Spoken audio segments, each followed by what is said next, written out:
Hi everyone, and welcome to another addictive fishing tutorial. My name is Jordan Knigge, and if you guys are new to this channel, go down here and hit subscribe, hit that little bell notification, and give us a thumbs up. We're Addicted Fishing. We aim to educate, entertain, and inspire anglers like you or anybody in any walk of life to go out on the river and have more fun. Today we're doing an educational piece that's for everybody, not just fishermen, for hikers, for swimmers, for anybody, and we're doing a little safety deal on how to cross a river. So if you guys want to learn more about how to go across the river and how to safely wade in the water, stay tuned. It's coming at you right now.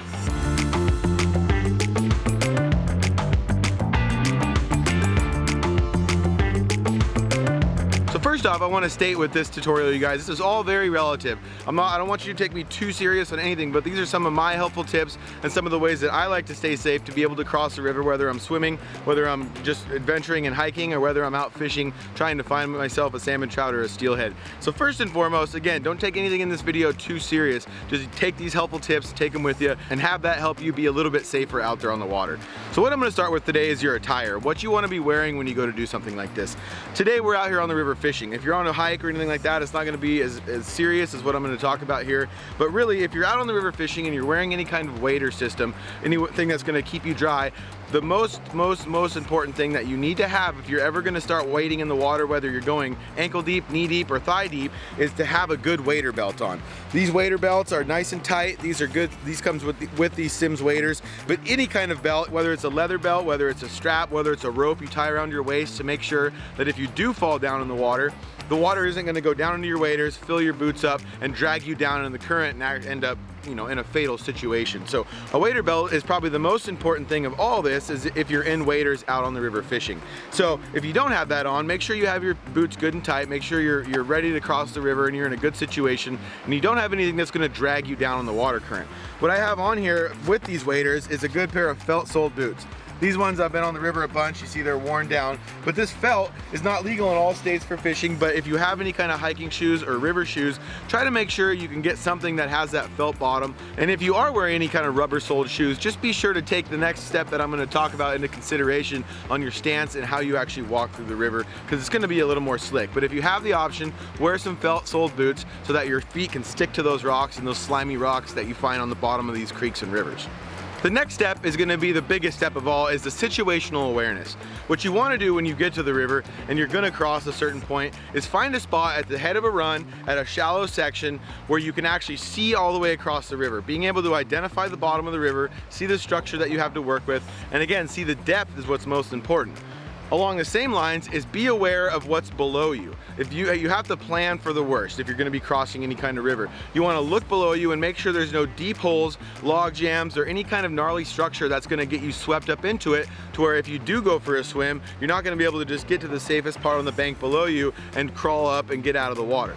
So to reiterate, just pick a spot in the river that you know has a safe exit plan if things do go wrong. And we'll show you that in a second when I go to cross the river and show you guys for example. But again, be very aware of your surroundings and what is above and below the spot that you're going to be crossing the river.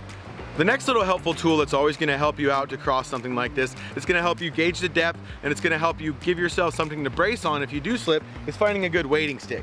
Whether you find yourself a wading staff or just go into the woods and find yourself a big stick to use, get something that's not going to break, something that's at least over 2 inches thick like this. This is just a good old alder stick here that I found in the woods. It's about head height to chest height, so that way you can be using this to find the bottom as you go across the river. And what's going to happen is if you do slip, you have this as a third leg to brace yourself and keep yourself from falling down into the water.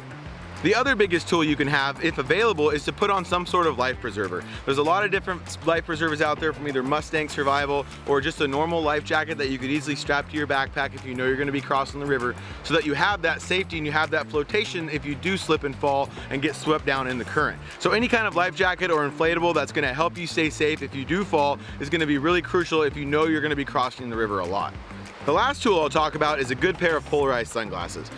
That is going to be key for you to be able to see the bottom. If it's a bright sunny day and the water's clear and you can see all the way across the river, it's going to be plenty safe to be able to go across without glasses. But a dark gloomy day like this, we have a little bit of rain drizzling down, a good pair of Smith sunglasses or some sort of polarized sunglasses are going to be crucial for you to be able to identify the bottom and safely wade across that river.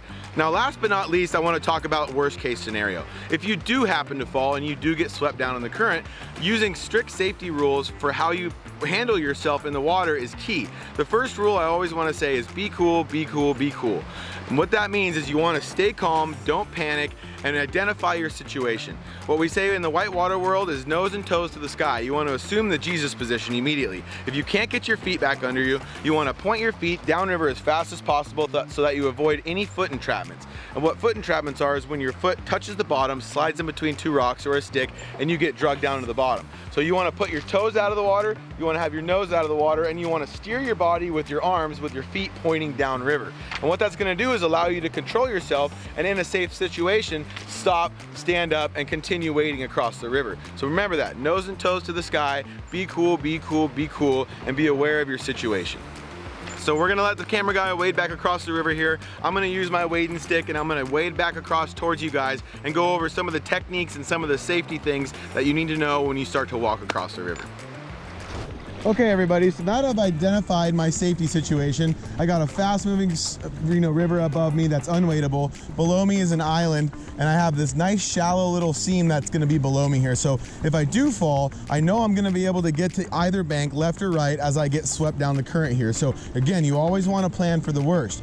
So I got my stick here. I'm gonna have it in my downriver hand, which is very important to keep that in your downriver hand, because that's gonna help you brace each time that you go through. And if you do slip and fall, you have something below you to hold on to. So first and foremost, what I'm going to talk about as we start to cross the river here is your stance in the water. The worst thing you can do is point yourself up or down river. You don't want to allow the water to take as much of your surface area as possible. You want to make sure it's at least going to be either ankle, shin, knee, or thigh height. I wouldn't ever want to cross a river that was over my waist. That's going to be the most dangerous because you have that much more water pushing on your body's surface area. So, saying that again, you want to keep your legs parallel to the river current. And as you do that, you're going to take each step each time, and it's going to keep that much water from pushing against you and sweeping your feet out from under you. So keeping your legs, again, parallel to the river, I'm going to start taking one step at a time. I'm going to put my stick forward, get a good brace, and go right foot forward. Make sure I have a good stance with that foot. Brace myself again. Left foot forward, and we're gonna repeat that over and over and over again. You're gonna use this like you have 3 feet here. So now that I've got my left foot forward here, I'm gonna brace again. I'm gonna go forward with my right foot, making sure it's good and secure. Now I'm gonna go forward again, make sure I have a good hold, and I'm gonna go left foot forward again. I'm gonna do it one more, and I'm just gonna keep repeating this as I go across the river. I'm gonna find a good hold with my stick, right foot forward, hold my stance. And again, you see how I'm looking down here at my feet, guys. I have my legs parallel to the water's current the entire time. And that doing so is gonna keep less of that current pushing on me and trying to sweep my feet out from under me. So plant that stick, left foot forward, hold steady. Plant my stick, right foot forward, hold steady. I'm gonna plant my stick again, maybe just below me here, left foot forward, hold steady. And the key is it's going to be to not take too big of steps. You want to keep it, depending on your height, about 2 to 3 foot steps. Because the more you string yourself out, the more that current's going to affect your feet, and it's going to start to try to sweep you from out under. I'm going to go plant my stick again. Try to get a good hold, left foot forward, and hold it there. Now I'm going to go again, plant that stick, right foot forward, make sure I got a good foothold, and sit forward. Stick again, left foot forward, holding tight. And as I start going across here, you're gonna notice how I'm starting to use a downriver angle. One thing you never wanna do is try to wade up and across the river. You always wanna go with the current, so you wanna plan that in your strategy as you go to start to walk. Start at the higher end of the shallow end and start to work your way slightly downriver and across, and that's gonna keep it a little easier on you as you go with the current so that you're not having to fight it with your body and your muscles, and it's gonna allow you to safely cross in most any sort of area. So plant that, left foot, right foot.